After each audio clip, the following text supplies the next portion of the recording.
What's going on, everybody? Welcome to another edition of Asian Guys Talk About the NBA. Game 6 of the conference finals. Woo! Andrew, last night the game was crazy. The sports bar was going crazy. The series now between the Warriors and OKC Thunder, it is now 3-2. The Warriors just won, pulled it out. Curry came back, he had some highlights, stole it from Durant, pulled the little scoop layup. All right, so it's pretty funny. After the game, a reporter asked KD and Russ, said, do you think Steph Curry is an underrated defender? And Russ starts laughing, you can hear it in the microphone.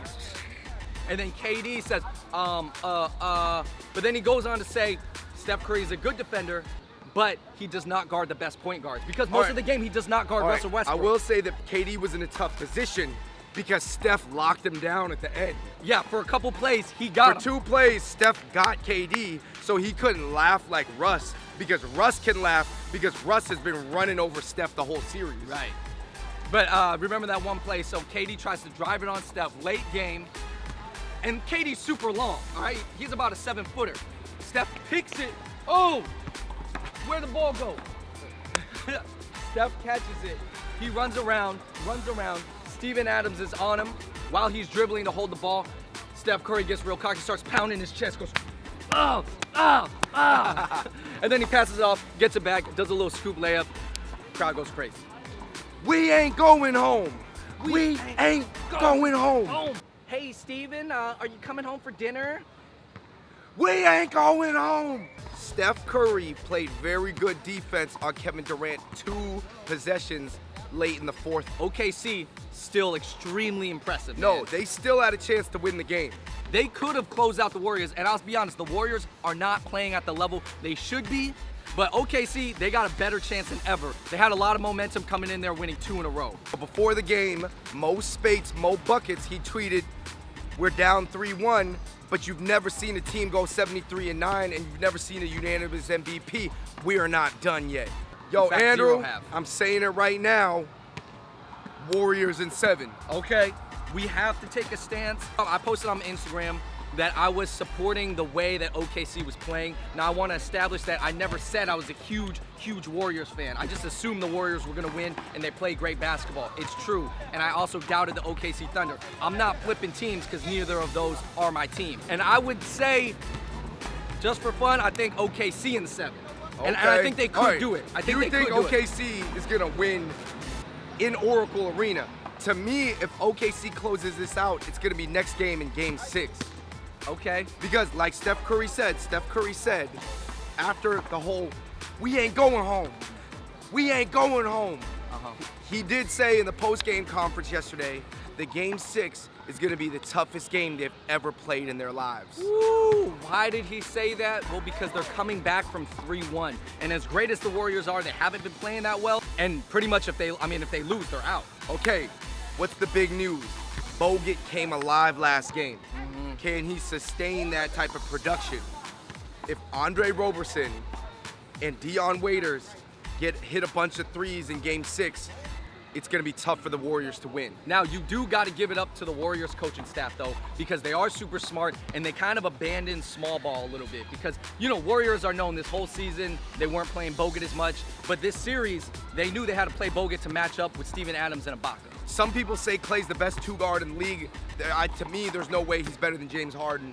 But, Klay's probably he's a top 5 shooting guard in the NBA. Klay got to step up. If Draymond has another bad game in Game 6, they will not win. If Iguodala misses his threes, Harrison Barnes misses his threes, they will not win. You know what? I'm still sticking with it, though. Warriors in 7. I believe in the heart of a champion. Yeah. And to be honest, man, I just think I like Russ's passion, but I see him back rimming a lot of threes in Game 6. Because as well as OKC was playing, there is reason to doubt that they are going to keep it going. They did. KD had a lot of late game turnovers. Either way, I'm a fan of the game of basketball, so I want to see good basketball. Yeah, I want to see a good game. I want to see the best team win. And I will be getting that KD 9 on the release day. On to the Eastern Conference. The Cavs have Game 6 tonight against the Raptors. It's a closeout game. LeBron is quoted as saying, "We are going to treat tonight Game 6 as a Game 7 because they got to close them out. All right, I will say this, that you cannot just say that because unless you are in a Game 7, it's very difficult for most players to replicate that situation in their brain just and fake it. LeBron is not most players. But do Kyrie and Kevin Love have mindsets more similar to a regular player than LeBron? People's like, oh, yo, Kevin's awake, Kyrie's awake. And I'm like, at home? They're awake at home. They got to be awake at the hotel, yeah, not just home. So Valanciunas is actually healthy now, and he can come back and play. He was actually 4 for 4 last game, but he didn't play that much. But they also got blown out. By 40. By 40 points, and they've been playing Bismack Biyombo mostly, which is also, a Congolese center who's now gotten the finger wag permission from Mutombo. Shout out to the Biyombo! Shout out to the Congolese. Biyombo! No. Are the Toronto Raptors gonna be more like Godzilla rather than Barney? Which one are you going to be this game at home? All right, Andrew, what are your predictions for the Cavs versus Raptors? For me, I thought about it, and the Cavs are definitely going to win this series, but I actually think it's going to take, them 7 games. I think the Cavs are going to lose tonight because I have seen them struggle to develop any sort of offensive flow on the road, especially when LeBron's out. You think Toronto's Jurassic Park crowd is too much for the Cavaliers? Yeah, I think that the Raptors feed heavily off the crowd. Obviously, like we were saying earlier, role players, they really need the home crowd to energize them and hit their shots. You're saying LeBron will not be able to tame the Raptors this time? Hold up. Hey, I see you. Yeah, I'm going to have to agree with you. I think the Cavs close it out, but in 7. I think it generally is accepted that the Cavs are going to win.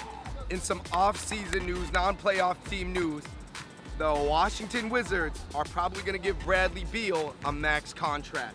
All right, somebody on Twitter had just asked a polling. Is Bradley Beal a top 25 player in the NBA, top 50, top 75, or top 100? I think he was probably mostly voted a top 50 player. Yes, and I think most people would agree that Bradley Beal is top 50, maybe around in the 30s. I would not give Bradley Beal a max contract. He gets injured a lot. He's not super consistent. I personally wouldn't do that. Mike D'Antoni is probably going to coach the Houston Rockets next season. Yo, that's actually really interesting for 2 reasons. First of all, Mike D'Antoni is a point guard, most famous to Asian people for launching Linsanity, but also, all his point guards put up big numbers.